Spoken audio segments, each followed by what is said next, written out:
Sit back, relax. Try to maintain your composure. You are about to become connected.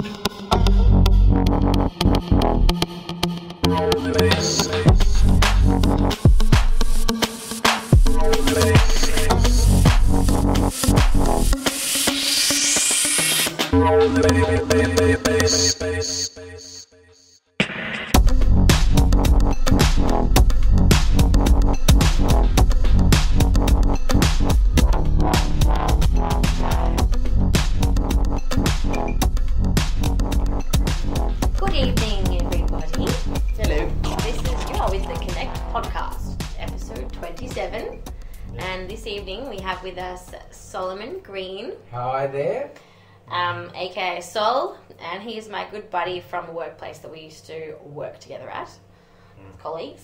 And he's come to just chat with us about general stuff and maybe some things that he's had in his life or political stuff, whatever. So listen in and you might get another perspective of how other people live their lives. Certainly. Yeah. Excellent. So, however would you like to start? Where would you like to start? Not where would I like to start? Let's start somewhere. Let's start with, what's happened. Have you been watching the news much today? Who hasn't? Who hasn't? It's been Yes. a Bit of news. Everybody woke up to the news of Boston. Boston, yeah. So and tragic. yeah. Tragic because it's terrorism, whether it be domestic Oh, or that's true. any sort. It's a form of terrorism. Certainly, yeah. At a sporting event, we haven't seen this of the like since Munich, 1972. Yep. And the what happened in murders- Munich in 1972? murder of the Israeli teammates. Yeah. It's I quite know. a tragic set of circumstances. So it sounds like you're relating it then to a sport thing. Like well, it was no, specifically a it's sport. if the sport. It just happens to be where the venue has happened. Yeah. It's something that nobody ever wants to see. One always wants to be safe wherever they go. Yeah. Sport is one of the things where we go out to have fun, to have a bit of recreation in life, to let loose, and to think that you've got to worry about these things going on. Something that the everyman day in the street, God bless them, they're over in the US and it's happened there. Yeah. We don't want to see it. And the London Marathon coming up in just a week's time as well. What sort of Yes. security they're going to have I've to put seen in that. place They're all for that. freaking out about that now. We're worrying about the security levels. Well, yeah. But what's the likelihood of them? Oh, not likelihood. Why do we have to? It's like you could find anything about any characteristic of the Boston Marathon and go, oh, it could happen to the next thing that's going to be like that. What's that going to be? Just because it's a marathon, the next marathon held somewhere It's around a the world could happen there. high-profile event, Yeah. it and is. depending It's a pretty on big thing in the who context. was responsible, Yeah. if it is a particular international-based group, No. maybe they're targeting for further profile with something else. Or you get the copycat type situation where somebody else says, oh, they did in Boston, why don't we try it here in London? Yeah, No, maybe. it's unacceptable on any terms. Certainly, yeah. It's yeah. something that we can only sympathise with the families and all the people that are going through what they're going through today. Well, what about Well, the families of the... I'd also like to sympathise with. There was an accidental explosive device that was released from a plane in Afghanistan and hit a wedding and killed 30 people. So that happened today as well, which is very unfortunate. And we can sympathise. Like that. Well, I like to really rope everything into an international scale. Just because it happens in the West doesn't mean that it's any more important as things that happen in the Middle East or the. I think the reason... I know exactly what you're saying, Sean, and I agree. Except I think that the reason that this always occurs, this strange coverage of things that happen in the West more so than those otherwise, is because it's more... News is more like a coverage of unusual events. And an event that happens like that in a place where it's mostly peaceful is unusual. And yeah, there's not as many people dying, it's not as horrific. Yeah, but it's certainly. unusual. And that's what makes news. Yeah, that's right. It rocks people at their very socks. Yeah. The fact that they're secure in their thinking or hoping that they are, Yeah, but certainly. it wouldn't happen in their backyard. Yeah, that's right. Well, it has, and they have to think again how they live their lives, how do they go about things normally. Yeah. we hear every other month, every other week of some horrific gun story in the US. We look at what we've got here, and we're lucky enough that we've made the steps, that we've taken away the weapons of opportunity, and that our fellow people over in the US haven't got the smarts to get rid of them. There's millions that have been killed over the years because of them. Yet you go to less than civilised nations, it's an everyday occurrence. Every day. And you mentioned things that are happening over in Afghanistan, Syria, any of those other international hotspots. That's the norm there. It's not the sort of lifestyle that we're accustomed to here in Australia. It's not the lifestyle we want to become accustomed to either. No, well, certainly not. Definitely not. But when we're causing it, that's another issue though too, isn't it? Like, definitely. Well, it's not about cause. It's about the fact that we live here in what we term to be a very lucky country. We cherish the fact that we feel safe to walk down the streets at night. There are many people throughout the world that don't share that same, what we see as an everyday sort of thing. Certainly. Almost a luxury. It's not. It shouldn't be a luxury. It should be a commonly available thing to everybody. You're right. That's what we should be striving for it around the world. Absolutely, just the common basics that we should be able to live in a safe world.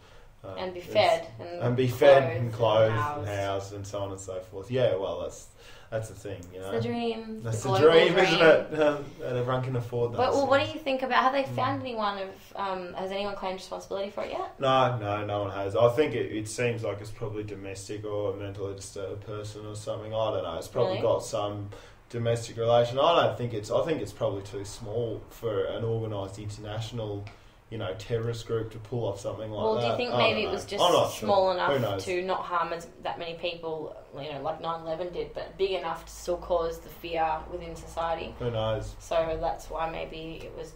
Who knows? And I like to say I'm going to be a bit rude here and say who cares who it was and what happened. Agreed. Because the results are still the same. But also who cares is because this is more than a skin deep problem. This is a problem of whoever is deciding that this is the best course of action are the people who have issues, and the only way to deal with terrorism is to address those issues, not to go in and invade a country, and not to do any of those things. You have to address the issues which cause people to commit the terrorist attacks, and that has not necessarily been what's happened in the past with any sort of terrorist resolution.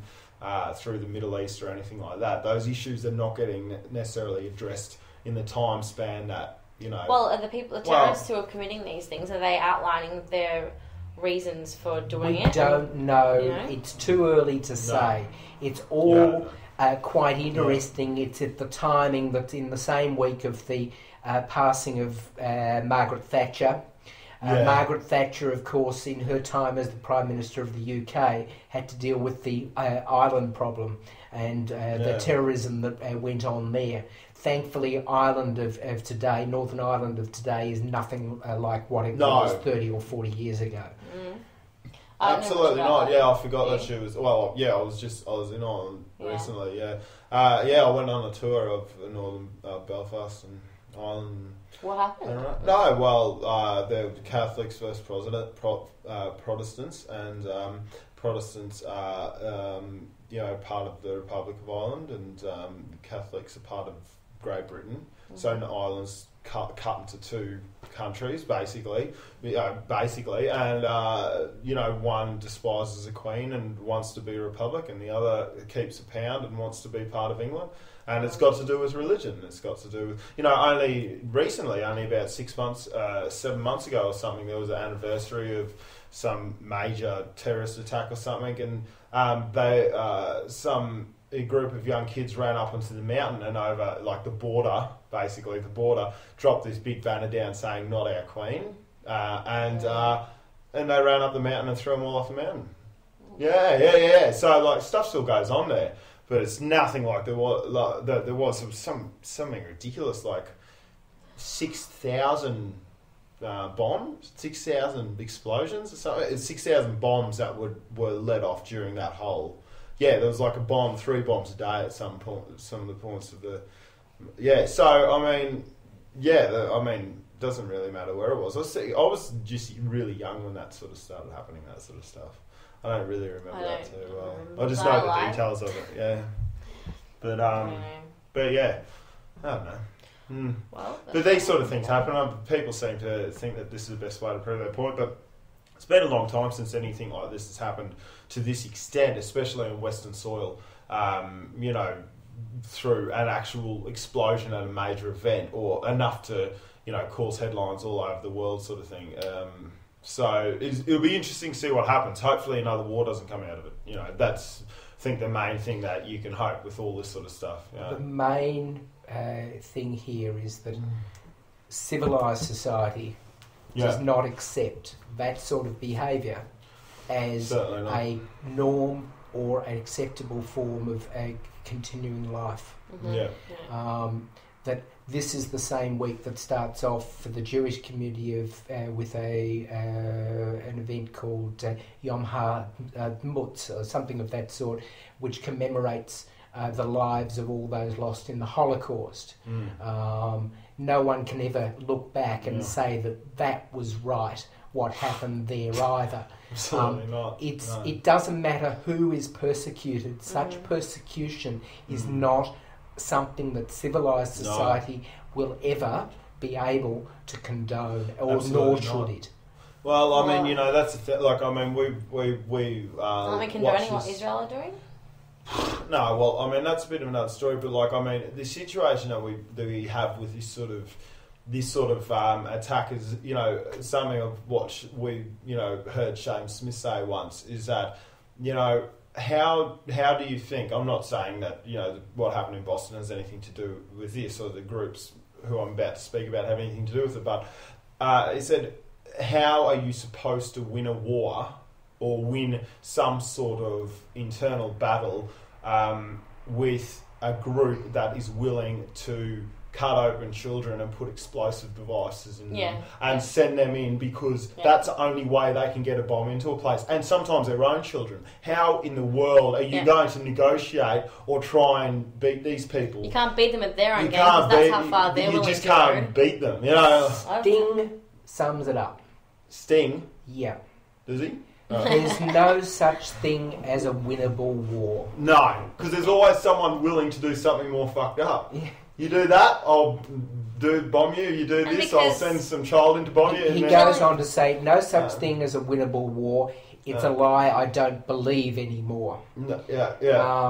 And I think we've grown up. We've grown up a long way since the Cold War, since the days of Northern Ireland and the problems there.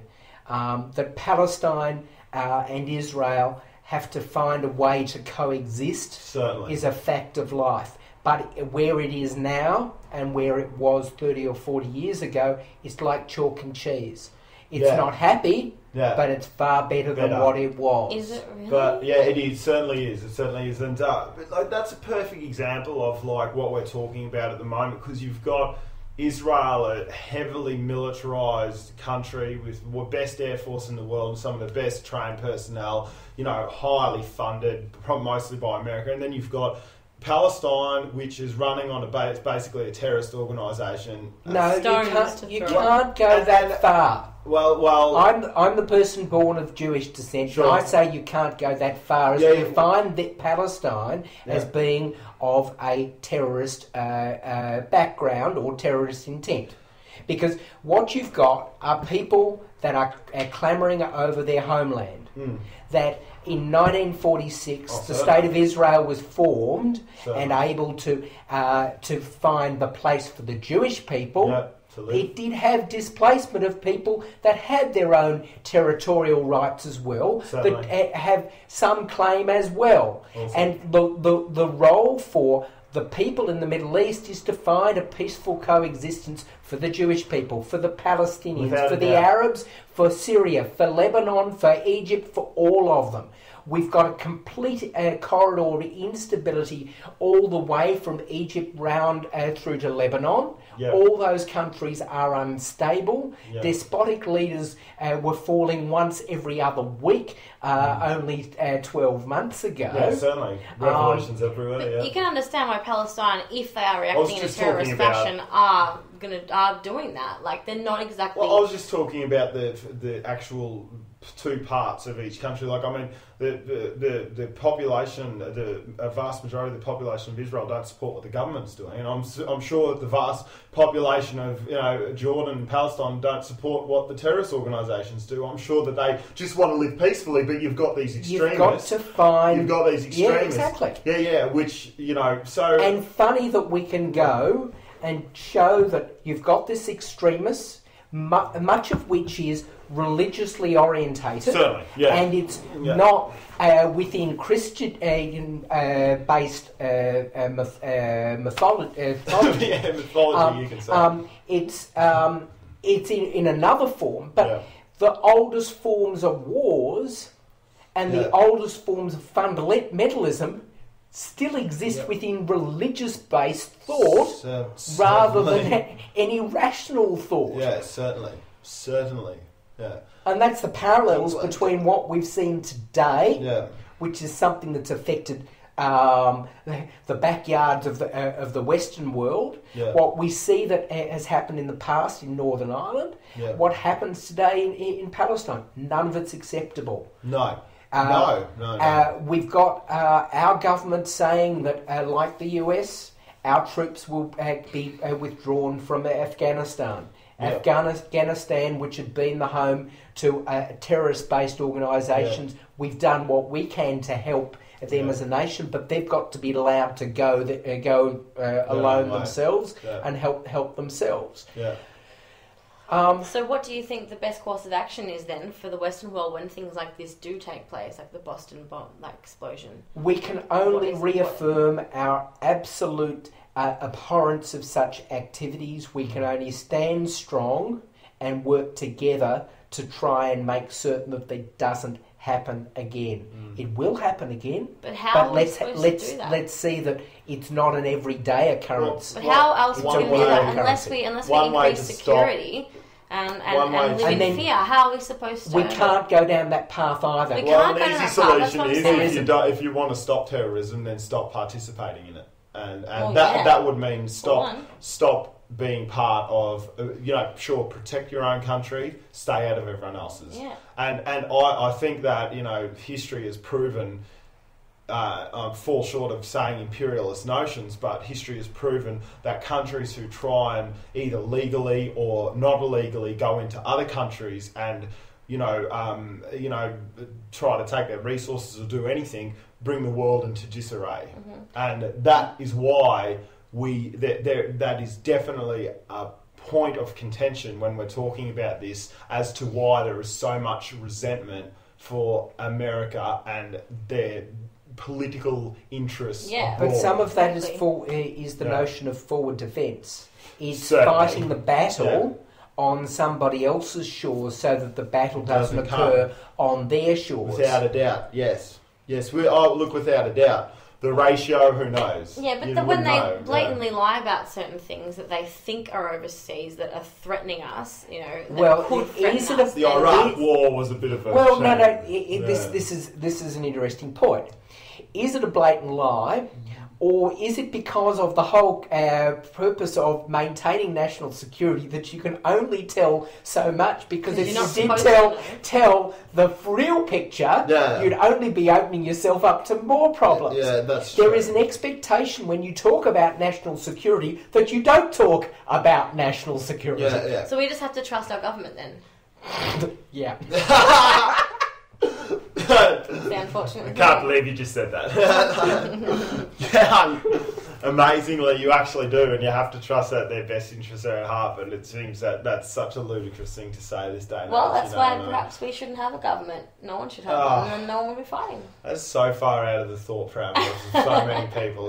What are you going to do without a government? How's things going to run? Well, pretty much. Somebody has to run the show. Somebody has to be empowered with the responsibilities for day-to-day management, future management, and the like. It can't be left to the ordinary citizen in the street. I reckon computers. Government, by example, in this country, is built up at multi-levels. Yeah. We have government at the street level, our local government. Yeah. We have a state level, and we have a federal government as and well. Now we're going to have global. But the local local government, it's about the simple things: keeping your streets clean, clearing your bins.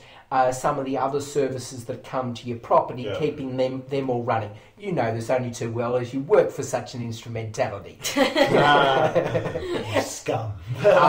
Some people say we're over-governed with three tiers of government. Do we need both federal, state and local? Could we remove one? We only really need local, I think. I think the only reason we you need really the only need reason you federal need and state. the only reason State and local, and then federal should be extremely minimal. The only reason that you need to have those umbrellas is because when certain issues encompass a broader ranges of space. Okay, so who becomes responsible? So when we're talking about resources, those are things that you can say. Let's give a resource. Let's give an example. Who should be responsible for running the hospitals? Oh, I was talking about like land resources, but it's the same thing. Yeah, so, I'm not going to say what I think, but I think that there are lots of privatise. Yes, there are ways that I think that the world can work without having centralised control. Is that going to deliver the best health outcomes for the nation? Possibly. We've got a health system here, which is the envy of the rest of the world. I'd hate to be an American trying to access the health system that we've got here. They don't have access. They have insurance companies holding them to ransom and keeping them away. Well, but you're not talking about the concept of a free market. You're talking about what goes wrong when massive corporations do what they do, and I don't know that has to be the case if you privatise everything. I don't know that that's always going to be the thing. We've tried this free market thing with government as well, and government regulations and all that, and this is what's happened. Corporations have huge control, and they do what they do with bad intentions. But I don't know that. I'm sure that there is a way to do it where that doesn't occur. Well, at the moment, the most equal countries in the world have the yin and yang fairly well, leveling out, and they do. With they have the government and the corporate world. What, the source of the yin and yang of being China? Yeah, no. The US don't have it. Hey? We probably maybe. No. The most equal countries in the world, which is the countries that are the most livable most of the time, have the government and the corporate world equaling each other out reasonably well. Scandinavian countries and also Australia, a bit New Zealand, but that's pretty much what everyone tries to aim for. But when one of these things gets overpowering from someone else, that's when you get I think you're unequal right, and unhappy people. I think that when with power comes usually corruption, and any time where we can minimise positions that's a negative in the approach. Society. With power comes responsibility. Yes, and that's assuming that all people are good, which I like to believe. But I think that if we minimise the positions in which can be taken advantage of through power, then we avoid catastrophe and so how do you control it? So with I think Sean's right, with a centralised computer system. I think it should be automated. Automated. Like decisions are based on pure logic and writes rational. the rules for that? Well, we all come up with the rules are the physical properties of what the Earth can provide. Like they're not fiat currency. Who defines that? Well, the Earth does. Yes, someone's going to have to enter the figures into the Someone's going to have to enter the figures into the system. But the more the Earth has got to define what you can and can't do. The environment in which we live. not the fact that this person's got a lot of money so they can exploit this resource. So our future is governed by artificial intelligence Well, no. making the decisions Not even about the distribution of resources? So the more connected every single human being is, eventually we're going to have applications on our iPhone, like Sean's wonderful idea, where we vote about decisions that are going through that affect everybody simply by a touch of a button. And you can say, let's say a corporation... That's true democracy. Let's say a corporation puts through a proposition... democracy on every single issue for the benefit of the people or the benefit of a few? Democracy? E-democracy. E-democracy. No, you're talking about people who are not technologically illiterate, but that's not going to happen. E-democracy is electronic democracy, which is what you've thrown up. It's not a new term. Yeah. It's something that's been thrown up and discussed for a number of years. Yep. And the fact that we should have referenda on a wide-ranging number of things. Yeah. At the end of the day, our government is, and starting with the federal government, 150 representatives there in Canberra, elected to represent us and our needs. Right? They are there on a 3-year revolving door. Yep. And if we don't like what they're doing in 3 years' time, ta-ta, we'll get somebody else to do the job. But we only get to pick between two parties. Do we? Yeah, it seems so. They seem to have a stranglehold. That seems to be the way that it is, and it seems to be the way that they all want to keep it. Because Tell Rob Oakeshott that. Tell Tony Windsor that. No one, Tell Andrew Wilkie the media that. doesn't cover any other party. They don't let anyone else have a say. Those three are the independents, along with Adam Bant for the Greens, that hold in essence the balance of power that's keeping the minority government in place. Not from either of the two political parties. And also, we don't get to decide who leads the party either. Like Tony Abbott, I can't believe that he's basically the only other choice that we've got apart from... That's a discussion for another time. Well, what I'm saying is that it's not our choice what goes on up there, and it's not our choice who represents us at all. Look, I think also it's the other thing is that it just seems that it's sort of democracy. The word democracy is probably thrown around a bit too loosely in this day and age when it comes to large decisions and when it comes to I always bring it back to the mining tax with Kevin Rudd. I mean, that didn't seem too out of the ballpark. Oh, we ended up with a ripper of rip snorting tax, the MRRT, the one that's raised, $127 million? And what was the original one? And the actual cost to do that's been far in excess of that. And I think it is a total of one or maybe two companies that is totally responsible for the revenue raised in there. Gina Reinhardt earns $17 billion a year in profit. 19 billion. Sorry. Sorry, you missed out a couple of billion.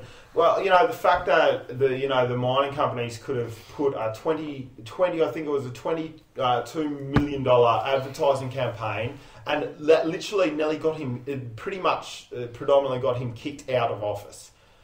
Because the mining companies said instead of paying the tax on their super profits, they put an advertising campaign on, and they got him kicked out of office. The mining companies, or was it the faceless factional hacks knocking on the door that got rid of Kevin? Of course it was, but that was the culmination. That was the clincher of really. Look, there's a funny meme that's going around comparing sport outcomes at the moment and win-loss ratios with that of political parties. And I think it has the Greater Western Sydney somewhere around 38%, the Melbourne Demons on 35%, and the ALP down at 32%. That is pretty funny, actually. Yeah. Well, see, we know what we've got our priorities. But that's what I mean. We are I'm not happy with Tony Abbott leading this country in any way, shape, or form. That's what I wouldn't normally, but I'm going to have to give my vote to the Greens just to really make sure no one gets it. Really? Yeah, definitely. Really? Do you actually know what the Greens stand for? Well, yeah, I do. They're pretty left. So what's your position on Lucas Heights? What's that? Lucas Heights is a nuclear reactor responsible for manufacture of medical isotopes used in curing and treating some of the most sick people here in this country. So they don't want to do that? The Greens, their policy is to shut it down. That is because it's nuclear. That's right. That's it doesn't even because the half-life of the isotopes that we're talking about that are used to treat these people are so short that you can't import and stock these types of things. You have to manufacture them. Okay, but they're local. obviously making the judgment Can call you get as to them where from overseas? No, you can't. that risk is not worthwhile. No. But you can make the same argument by saying, that's look an at all the people. example of outrageous they are and how much of a danger they are. Someone like my own son has benefited from the presence of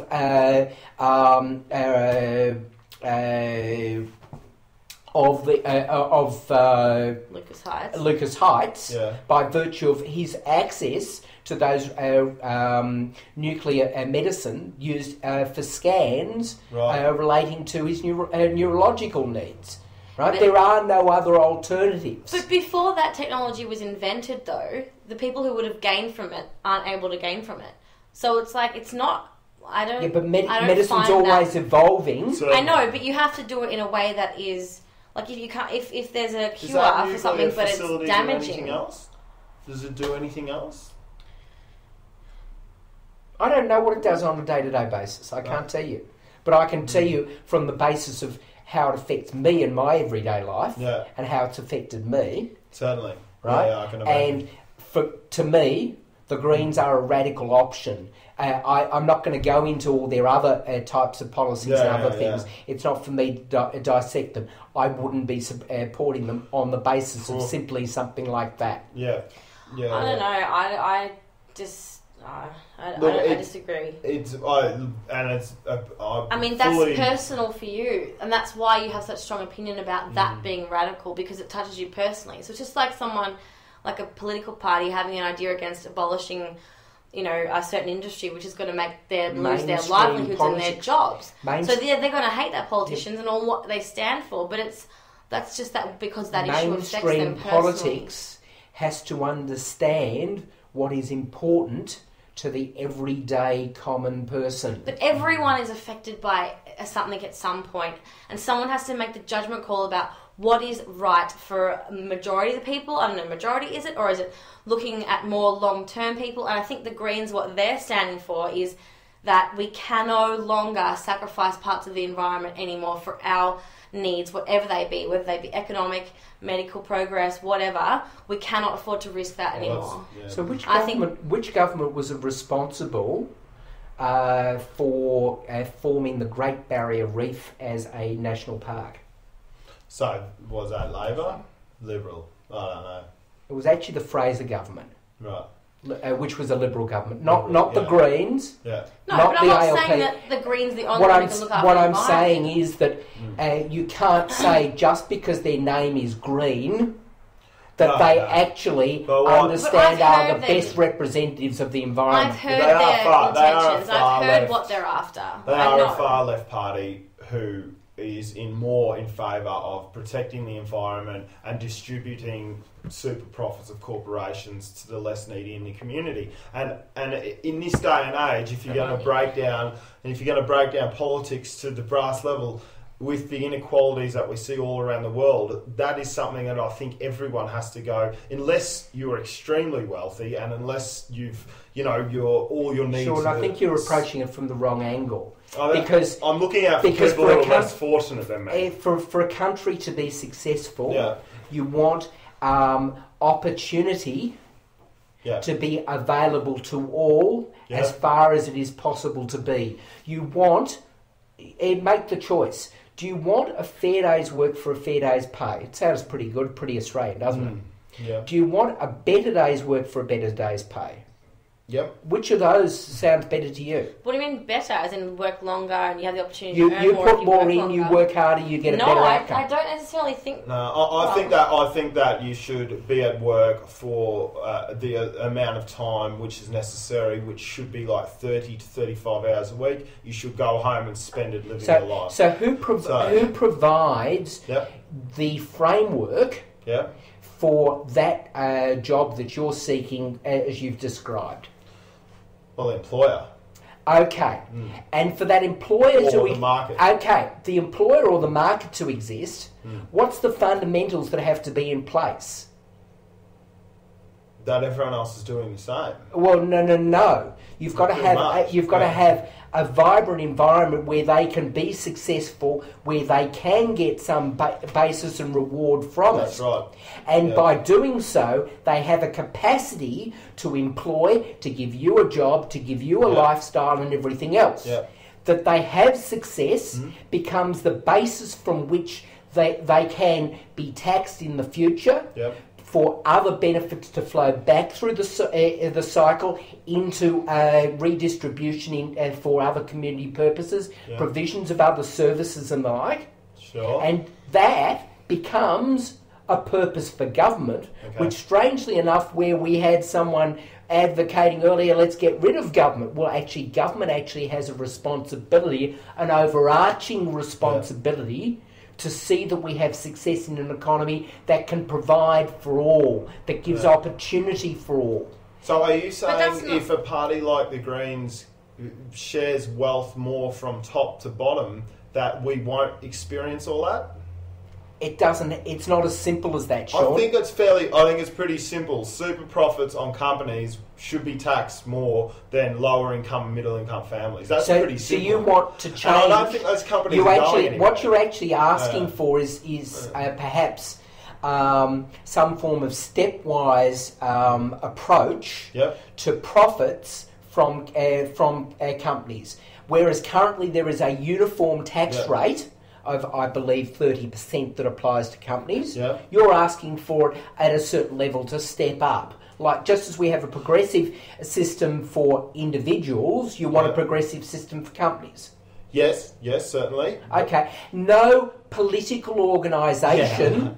Well, no political organisation, mainstream or alternative, is actually advocating progressive company tax.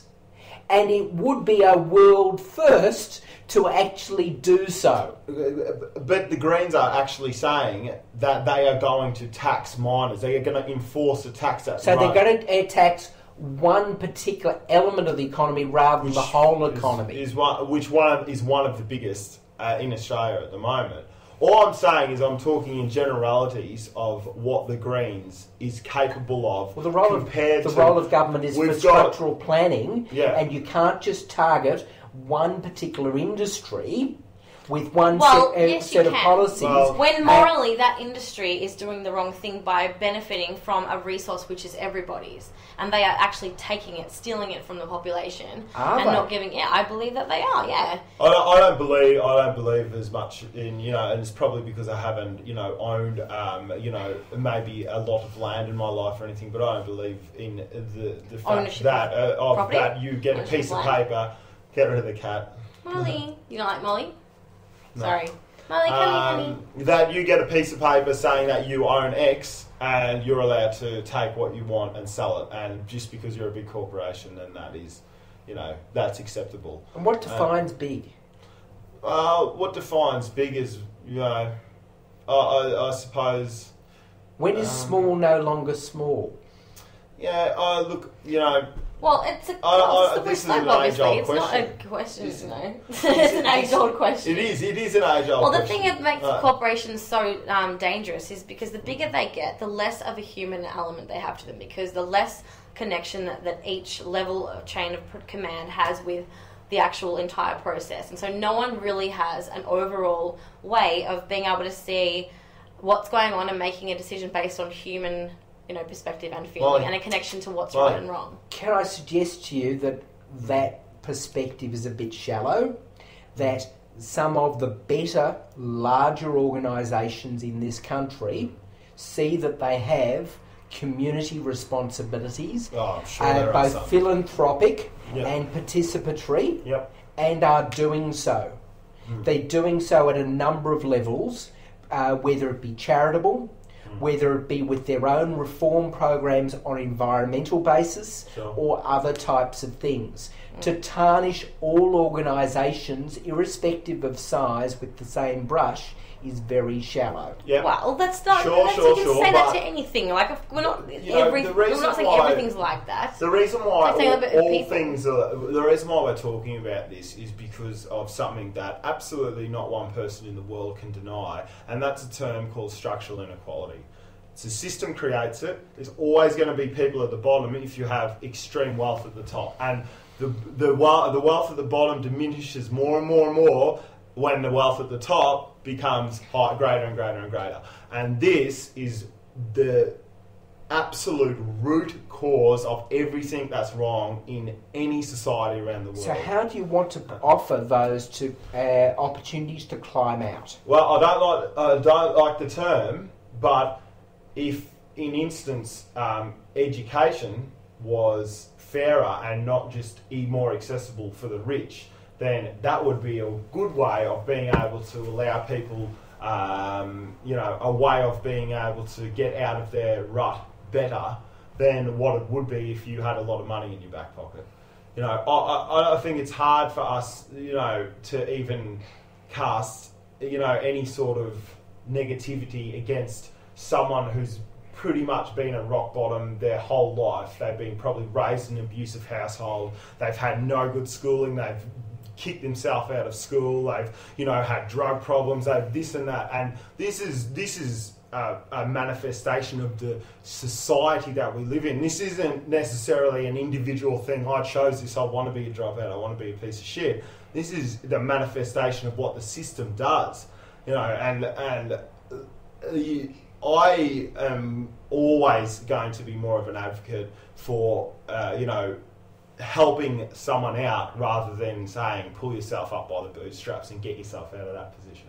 And that's why I have to think that the best way out, if we are going to achieve a more fair, just, moral system, in this new century that we're dawning upon, rather than a globalised world where third world countries get abused. We're 14 years in, so we'll be on the door. Yeah. Well, where third world countries get abused by globalised corporations through sweatshops and fucking whatever, slavery and all this sort of stuff. If we are going to achieve a more fair, just, and moral system, then I think a nice working, a nice way to work in the right direction would be to be a little bit more maybe socialist / capitalist, and I don't believe in the word capitalism, communism, or socialism. I believe they're just labels that people can put on things to to be able to get win arguments easily. But if you are going to try and help society or the world in a better direction, I honestly think that we need to turn a corner from the people who run the show, and they need to be able to go, well, look, I think you guys are doing pretty well up there, aren't you? You're doing all right? Okay, so I'm going to take a bit off you and I'm going to help these guys down the bottom, which is what Kevin Rudd tried to do. He tried to do it, and with a very easy stroke of the mining wand, he got kicked out in his holy ass. And that was the basis underlying for... I know some people don't feel like that, but that really is what happened. Well, it's really just greed, isn't it? Isn't it ironic that the two major parties, the most popular people to lead them, are not their leaders? Exactly. Yeah. That in the case of the government, the government of the day, being Ms. Gillard, that the preferred option by the public apparently is Kevin Rudd. That the opposition led by Tony Abbott, the preferred leader is Malcolm Turnbull. Yeah. That's apparently what the pollsters tell us. Is there a theory behind why that is? Well, no. Well, Rudd was the most popular. Rudd's got more Twitter likes than any other politician on the planet. Really? Yeah. He's the most social. He was the most socially liked politician in the world. We'll take that under advisement. We might check that. Check it. He's got about 1.6. He's got about 1.6 million Twitter followers. Look, that's that's 1.59 million more than what you or I. Yeah, absolutely. Yeah, without a doubt. Well, we don't claim to have any answers of how to fix this shit. That's for sure. I just see the problems happening, and I think the solutions are pretty easy. But I just think, I mean, it's hard for us in Australia to even like cast, really say what's wrong. It's like, how dare you talk about what's wrong? We've got it so well here. You know what I mean? We're doing very well for ourselves. So focus on what we can do best, being our own backyard, get it right first, and then spread from there. Yeah. Yes, we have a moral responsibility to aid where we can, such as at the times of international disasters, natural disasters and the like. The first port of call when it happens in the oceanic region, Australia puts its hands up and it goes out and helps. Well, I think the issue here is, and we can't just look after ourselves and forget about the fact that it's a globalised world anymore, because the Earth is now occupied by a global species, which is putting it under pressure to a point where I think we need to see ourselves as a global species and start acting as one that looks after its home. Just roping it back into... that's the situation. Roping it back into this Boston thing today, like when I woke up on my Facebook, I had, it must have been just an hour after it happened or something, I already had pictures of the people that were dead in the street and who had their limbs blown off in the street. And I was like, oh, that's a bit rough to wake up to. But that is the sort of globalised world that we live in. And the fact that now, that's the immediacy of the technological connect. Well, that's the information age, the forefront of the information age. And it's also part of what you've subscribed to get in your feed. That's right. Because not everybody will get the same thing in their feed. They must have selected to see that sort of information. That's right. Well, if you're willing to be informed, that information is there.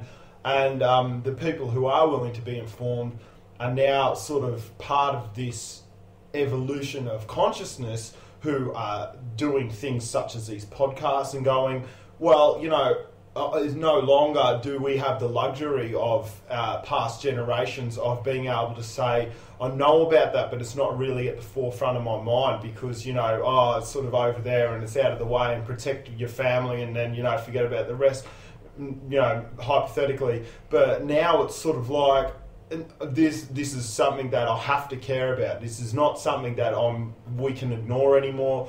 We have the technology. We are now a globalised world where, you have to make the conscious decision every day to switch your brain off to injustices happening everywhere. And I think that's the beautiful thing, or what's going to maybe not our generation, because unlike, revolutions or possible social labour movements happening in the 60s and 70s was so much more prevalent and occupy things that are happening in this day and age, but maybe our children's generation are going to see we're going to see things really ramp up and everyone going, hopefully the environment... My goodness, Tessie. No. Sean's going to have children. I know. He's going to find a woman that will actually have him and he'll have children. And he's going to be a daddy. Oh! Can I be the godmother?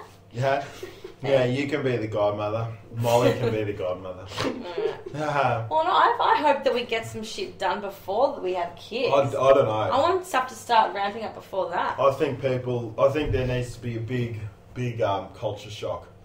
Really big culture shock, because all the information's out there. That's the thing. Everything's out there. Or I was a completely different person 2 years ago. I didn't know anything about anything. And nothing. I was just all about partying, good times. I was a proper, young, 24, 25-year-old male, and I just was around for a good time. Like pretty much 90 other percent of males. Sean, can I tell you, as someone who is a technologist, yep.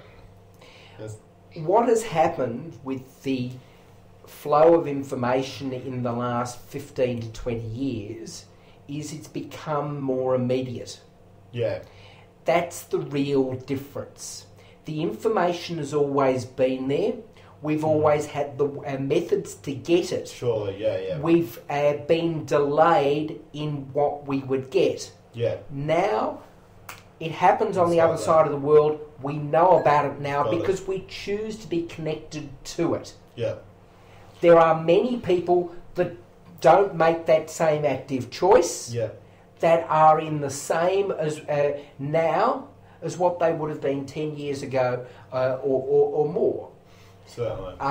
So you can't generalise and say because of the immediacy of Connect, it's all going to change. But What will change is for some that choose to have it there and how they use it and how they take benefit from it, that will change.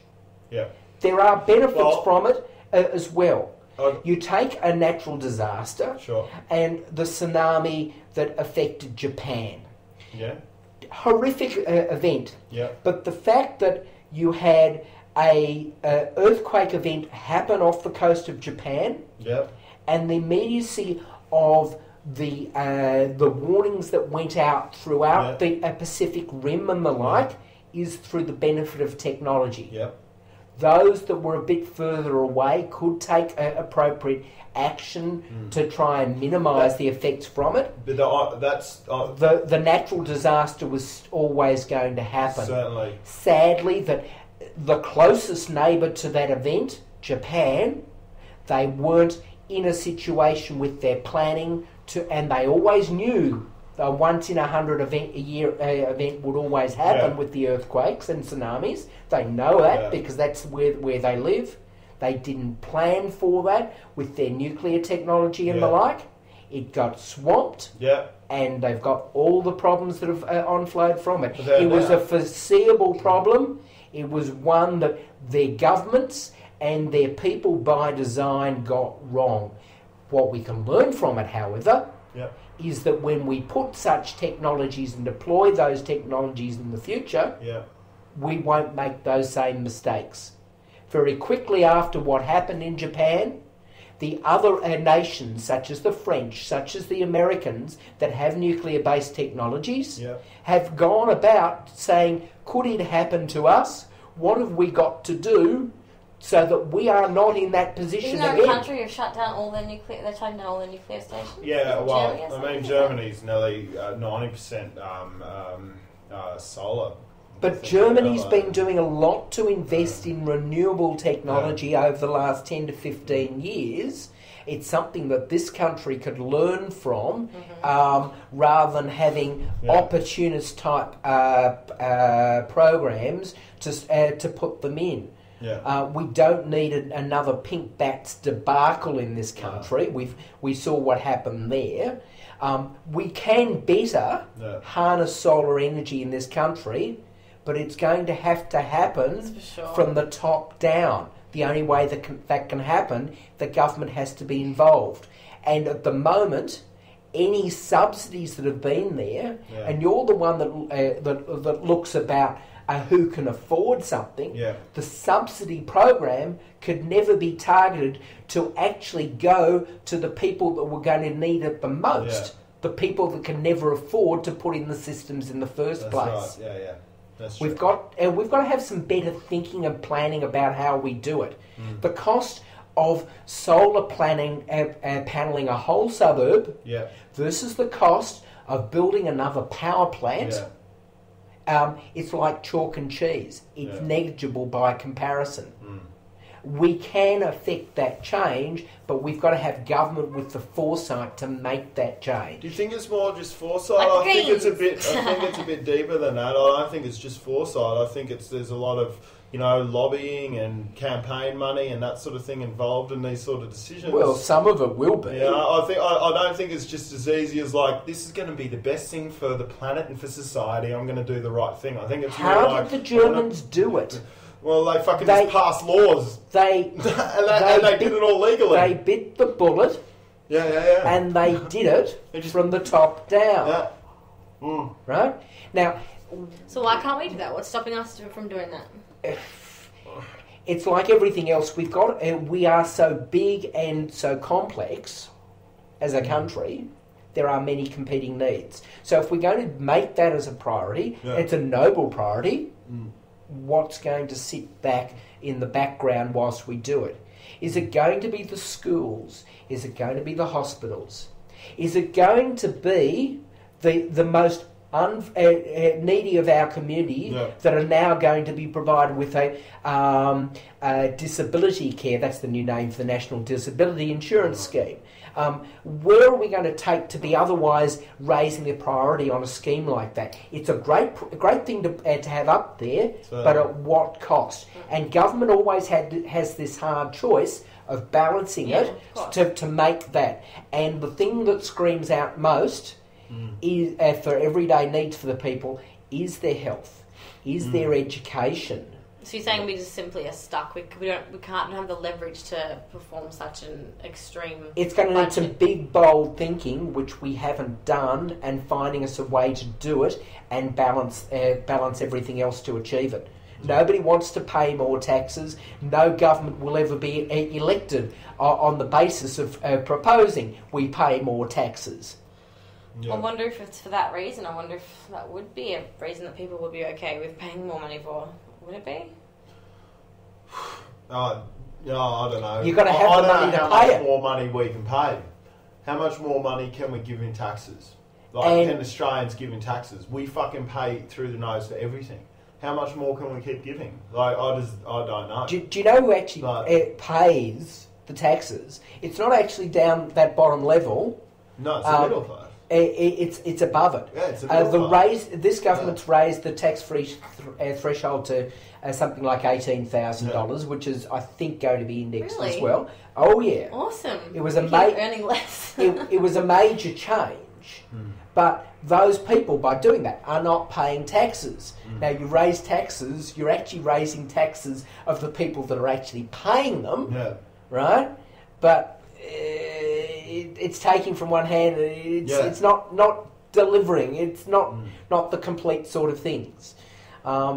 It's not a simple thing, and it needs some bigger heads to think about this. Certainly. Well, it seems like it's so complex talking about the current shit that we got going. Like, it just seems so roundabout and complex, and it's like, this is so bullshit. Why don't we just scrap it and start a new one? Like, there's so many dramas of like. So this area of Paran secedes from the rest of the world and starts. If I was running Australia, micronation. I was running Australia. I would make conscription legal. Conscription farming? No, conscription for the army.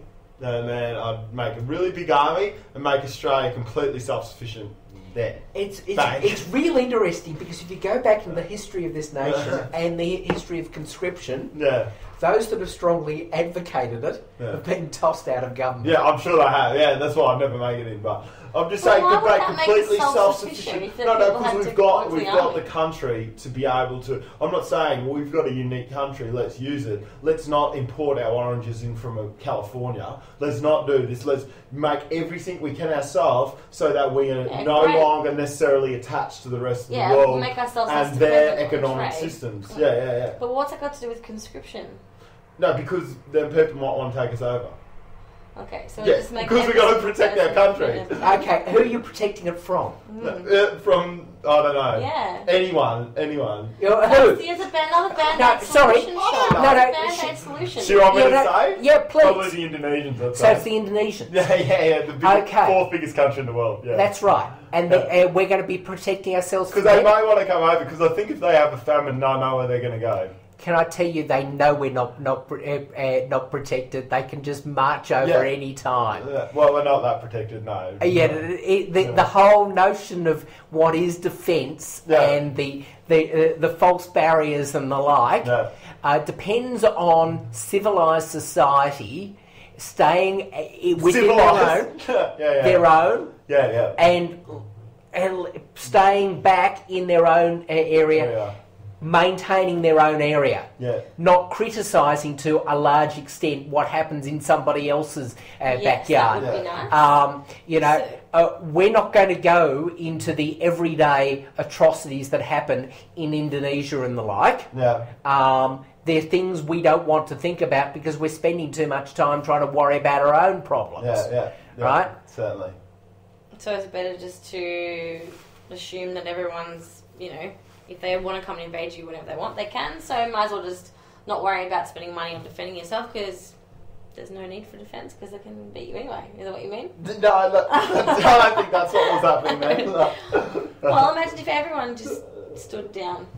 Wouldn't that be a lovely place? I wouldn't like to see another war happen.